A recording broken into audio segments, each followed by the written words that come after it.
bem, pessoal? Vamos a mais uma aula de microbiologia. Hoje nós vamos falar sobre mitocôndrias e respiração celular. Bom, no processo de respiração celular, o que ocorre? Processo em que ocorre a destruição das moléculas de carboidrato com a liberação de energia, que nesse caso o produto final seria o ATP, que é a molécula uma molécula pequena que é utilizada como energia no momento em que a célula precisa executar suas funções.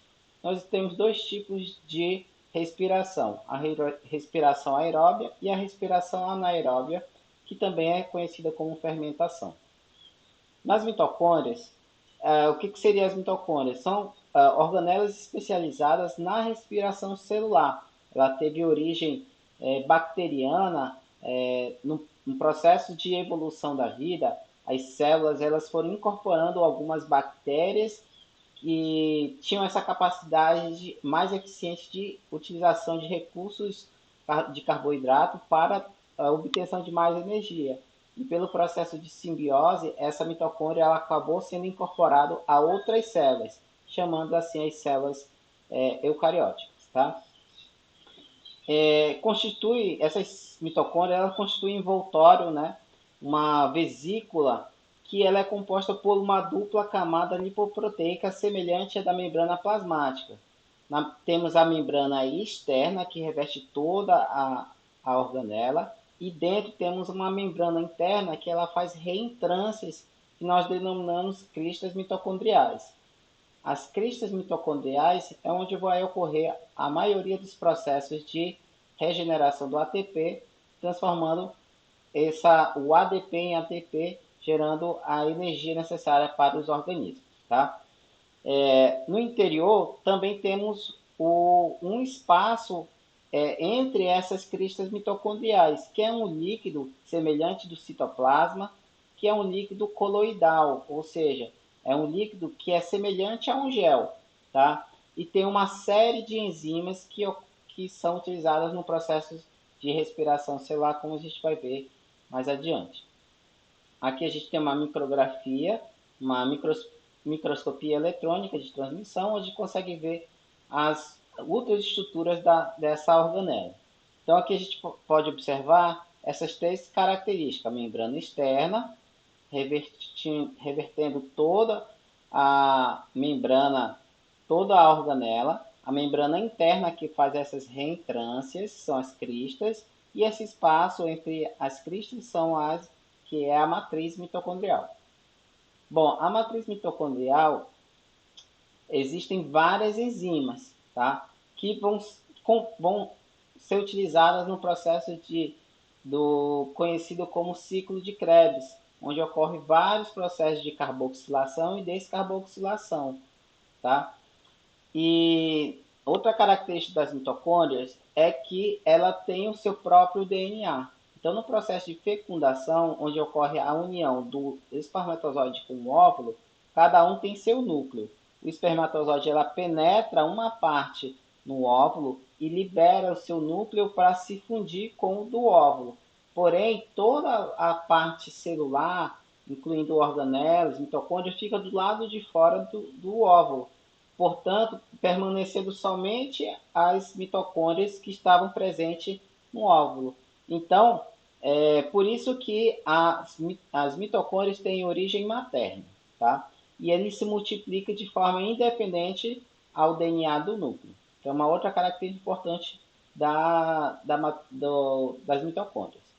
Então aqui tem também uma figura onde mostra uma grande concentração de mitocôndrias ativas numa célula e dependendo do local onde a gente extrai essa célula, vai ter mais ou menos concentração de mitocôndrias. Vamos imaginar um órgão que precisa de grande quantidade de energia, ele vai estar vai ter mais ou menos mitocôndrias, vai ter mais. Então, por exemplo, se a gente extrair uma célula do músculo cardíaco, onde ele está toda hora bombeando sangue para o nosso corpo, a gente vai ter mais ou menos mitocôndrias, muito mais, lógico. Então, na respiração aeróbia, ela tem a característica de ser muito eficiente, porque ela extrai a energia de compostos de carbonados de forma mais eficiente. Tem enzimas preparadas para isso, para quebrar e extrair essa energia, tá? Então, por exemplo, numa ligação entre um carbono, né, numa glicose, um carbono com outro carbono, existe uma ligação covalente. Vai ocorrer a quebra dessa ligação e quando ocorre essa quebra, libera uma grande quantidade de energia. Essa quantidade de energia é capturada por intermediadores, transportadores de elétrons, para utilizar numa outra etapa que é justamente a cadeia transportadora de elétrons, tá? Que a gente vai ver que é a última etapa da respiração aeróbica. Na respiração aeróbica, a glicose é a principal molécula combustível para todo o processo de respiração celular. Mas também temos aqui os ácidos graxos, são os lipídios, as gorduras, e também os aminoácidos presentes nas células musculares em grande quantidade. Também, uma outra característica da respiração aeróbica é que o processo ocorre através da liberação dessa energia contida dos átomos das moléculas de glicose. Tá? E quando ocorre essa quebra, libera elétrons e também ocorre o quê? No processo final, na reação final, a formação de água e também de gás carbônico. Aqui uma representação de um processo, né, um esquema, onde mostra aqui as várias vias, né, as rotas de entrada para o ciclo de Krebs, né, que é uma etapa da respiração celular, para o aproveitamento da energia. Mas a gente não vai entrar em detalhes aqui, que é uma informação mais aprofundada. Tá? Bom, qual é o objetivo da respiração aeróbia? É a regeneração do ATP. Tá? Então, quando a gente exerce uma atividade, a gente está utilizando energia. A gente está utilizando o quê? ATP. Quando a gente usa o ATP, a gente transforma essa energia em ATP em ADP. Como é que ocorre? Vamos supor que uma célula precisa fazer uma determinada função. Ela precisa de energia. Então, rompe-se uma ligação de fosfato, tá? De fosfato, ocorre a liberação de uma quantidade X de energia. Essa energia é utilizada para a função. O ATP, que é a adenosina trifosfato, ela se transforma em ADP e liberação de um fósforo livre. Esse ADP ele tem energia, mas não é a principal opção do corpo utilizar. O que o corpo faz? Ele regenera, transforma esse ADP em ATP. Então, para isso, precisa de energia através da respiração celular. Bom, na respiração aeróbica, ocorrem 3 processos, né? Que é a glicose, que ocorre a quebra da molécula de glicose, o ciclo de Krebs, que é a reação de descarboxilação e desidrogenação dos produtos e produção de elétrons e prótons de hidrogênio, e por último a cadeia respiratória ou cadeia transportadora de elétrons, tá? E ocorre a reação de fosforilação oxidativa, que é justamente isso que eu acabei de falar, que é a regeneração do ADP se transformando em ATP, que é a molécula preferencial de energia das células. Vamos entrar em detalhes aqui sobre cada reação, cada etapa. Então aqui a gente tem a glicólise. A glicólise é uma molécula onde contém várias ligações energéticas, principalmente entre as ligações entre os carbonos, né? Então a gente tem 6 carbonos, a glicose tem 6 carbonos, e cada um é ligado por uma ligação covalente altamente energética.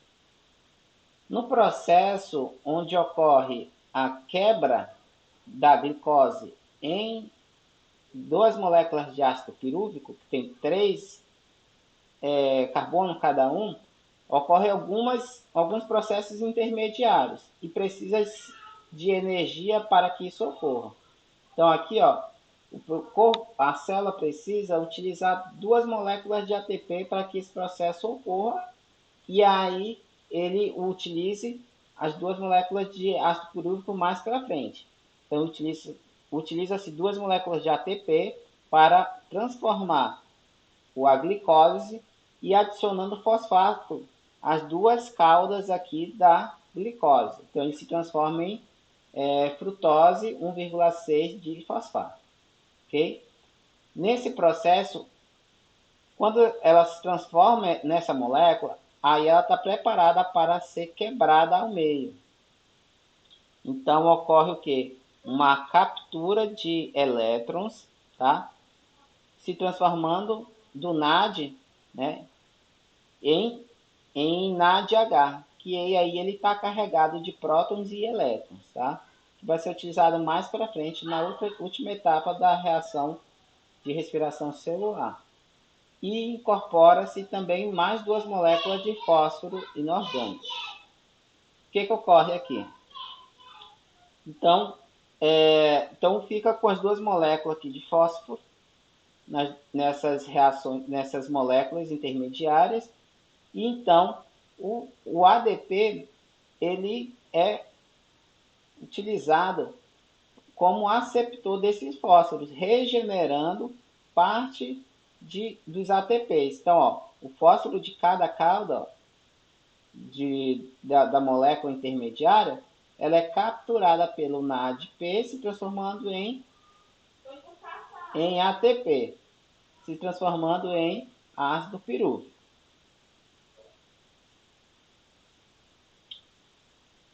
O ácido pirúvico, então, ele se encontra com a coenzima A, que nada mais é do que uma enzima que acelera as reações de respiração celular e também uma vitamina, carregando os elétrons. E esses elétrons eles são transportados posteriormente para a última fase, que é a cadeia transportadora de elétrons.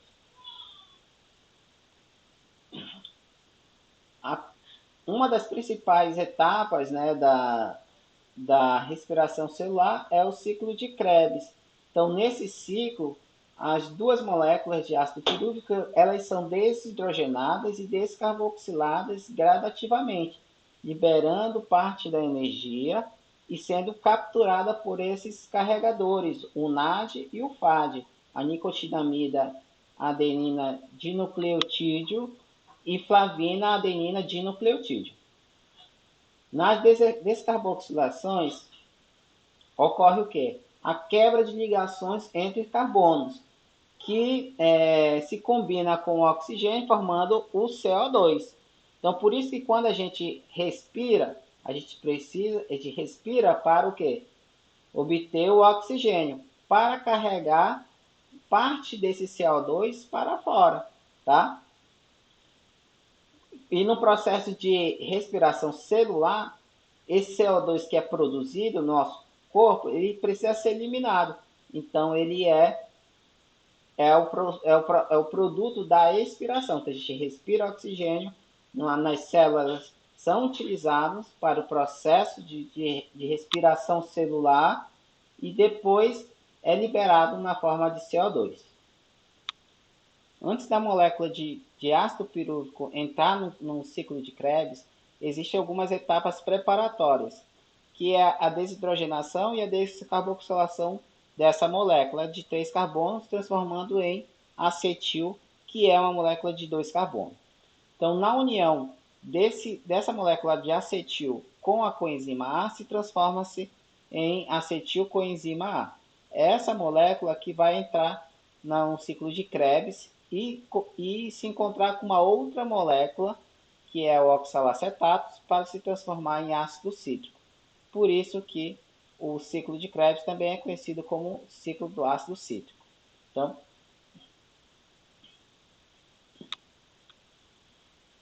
ok? Então, esse processo ocorre na matriz mitocondrial, onde encontra-se com a enzimas de descarboxilação e desidrogenação para liberação de prótons e elétrons para ser utilizado na cadeia transportadora de elétrons. Tá? A função do ciclo é justamente a captura desses elétrons e prótons, que é a energia necessária para a regeneração do ATP. No final do ciclo de Krebs, nós temos a produção de 2 ATPs, 8 NADH e 2 FADH. Tá? Esses são utilizados na cadeia transportadora de elétrons. Então veja que tudo vai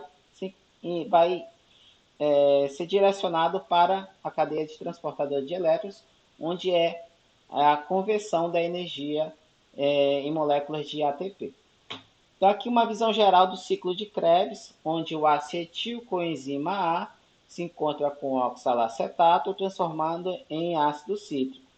Nesse processo, ocorre duas descarboxilação, liberando, ou seja, retirada de carbono da molécula, que reage com o oxigênio, formando o CO2, e captura de prótons e elétrons aqui no NAD, tá? E depois ocorrem os processos de desidrogenação para a regeneração do oxalacetato e para ele pegar novamente um outro acetilcoenzima A para retornar o ciclo de Krebs. Nesse processo ocorre o quê? A liberação de um ATP e também a redução de NAD em NADH e FADH, que vai ser utilizado na cadeia transportadora de elétrons. Bom, finalmente chegamos aqui na cadeia transportadora de elétrons e vamos entender como é que isso ocorre. Então, a cadeia transportadora de elétrons, ou cadeia respiratória, ocorre justamente na crista mitocondrial, que são aquelas reentrâncias da membrana interna da mitocôndria. Os átomos de hidrogênio que foram capturados pelo NAD, o FAD, eles são então utilizados nessa etapa e eles são lançados para um espaço entre as membranas. Lembra que eu falei que tinha uma membrana interna e uma membrana externa e uma membrana interna? Então, entre essas duas membranas existia um espaço. E esses hidrogênios eles vão ser liberados justamente entre essas duas camadas, através de proteínas que servem de canais de transporte do hidrogênio, desses átomos. E no final da cadeia de transportador de elétrons, resulta-se em média 34 moléculas de ATP. Vamos ver como é que ocorre essa regeneração de ATP. Bom, é importante lembrar que nessa membrana da crista mitocondrial existem proteínas que vão ser utilizadas como transportadores de elétrons e de prótons para a membrana, espaço intermembranar. Vamos ver aqui mais para frente. Então a gente vê aqui, ó, o NADH descarregando, tá? Os prótons de elétrons que estão representados aqui em rosa, liberando aqui quatro átomos de hidrogênio nesse espaço intermembranar. E a cada vez que ele faz isso, ocorre uma concentração desses átomos nesse espaço. E quanto mais concentrado fica, mais ele tende a voltar para o espaço da matriz mitocondrial. Então veja assim, está enchendo, chega um determinado momento que fica saturado, fica cheio, e aí ele quer voltar para a matriz mitocondrial. Como é que ele vai voltar? Ele vai voltar por uma proteína específica chamada de ATP sintase. Quando ele volta, aqui ó, tá, essa última proteína aqui, quando ele volta nesse canal aqui, ele gera uma energia suficiente para que, que converta o ADP e junte com o fósforo e se transforme em ATP. Então, precisa do hidrogênio para que ocorra essa reação de regeneração do ATP. E os elétrons que vão ser transportados através dessas proteínas, que se chamam citocromos e ubiquinonas, eles precisam ser estabilizados. E aí ele precisa ser estabilizado em algum átomo. E aí ele utiliza quem? O oxigênio. Por isso que há a necessidade da presença do oxigênio. Então ele vai ser recebido pelo oxigênio. Então a gente diz que o oxigênio é o aceptor de elétrons na cadeia transportadora de elétrons. E como o oxigênio ele fica eletricamente carregado, ele atrai moléculas de hidrogênio. Então a gente junta uma molécula de oxigênio com duas moléculas de hidrogênio, que tem uma concentração aqui na matriz mitocondrial, e forma-se uma água, tá? Formando uma molécula estável. Aqui uma visão geral da respiração aeróbia, onde a gente pode observar que a primeira etapa, que é a glicose, a quebra da glicose em ácido pirúvico, tá? Ela entra na célula, no citossol ela é quebrada em duas moléculas de ácido pirúvico. O ácido pirúvico se converte em acetilcoenzima A, que entra no ciclo de Krebs, reagindo com oxalacetatos, transformando em ácido cítrico.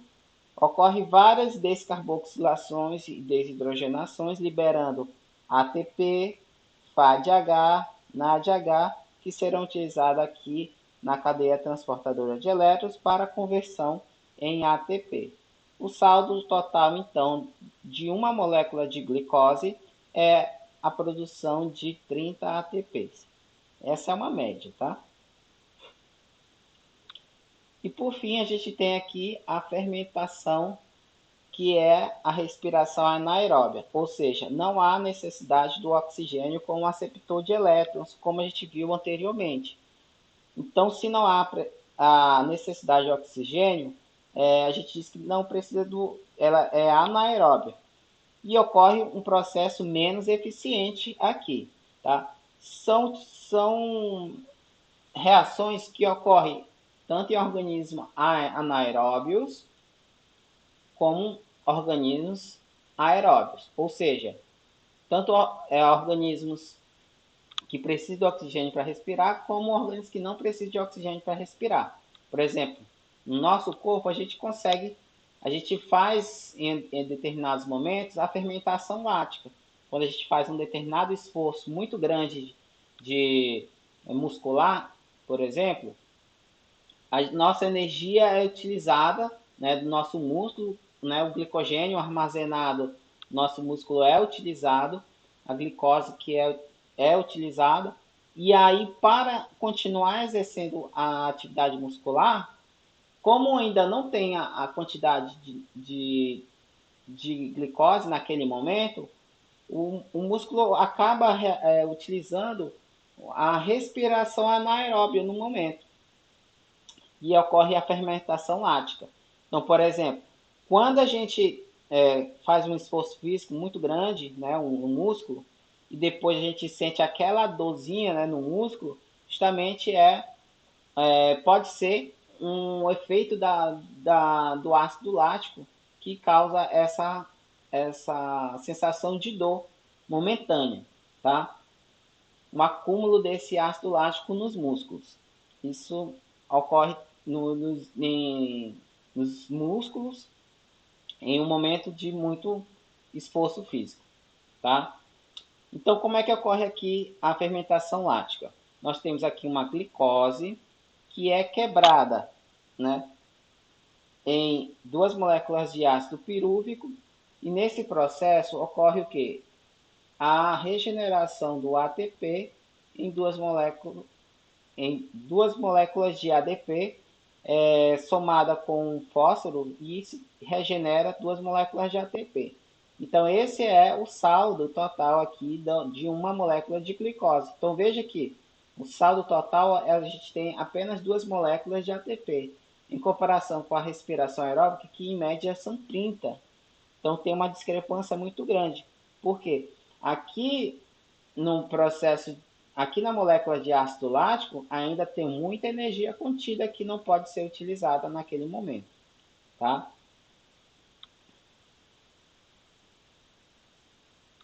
Na fermentação alcoólica, ocorre a quebra da glicose em ácido pirúvico e depois o ácido pirúvico é descarboxilado, ou seja, libera-se uma molécula de CO2, transformando em ácido pirúvico em etanol, o álcool, tá? Então por isso chama fermentação alcoólica. É a fermentação que ocorre, por exemplo, na produção da cerveja, na produção de vinhos, na produção de pães. Utilizam-se as leveduras que utilizam a glicose como uma forma de ela se desenvolver e nesse processo ela faz a respiração alcoólica, tá? E a última é a fermentação acética, que é uma derivação da fermentação alcoólica. Nós temos aqui a glicose, que é convertida em ácido pirúvico, né, a partir de ações de levedura, e o álcool ele pode ser incorporado o CO2 pode ser incorporado ao álcool através de ação das bactérias Acetobacter para se transformar em ácido acético e aí se transforma em vinagre. Então aqui a gente viu aqui um apanhado geral sobre a mitocôndria e alguns processos de respiração celular que são bem importantes no entendimento do metabolismo celular. Ok? Então a gente fica por aqui. Muito obrigado.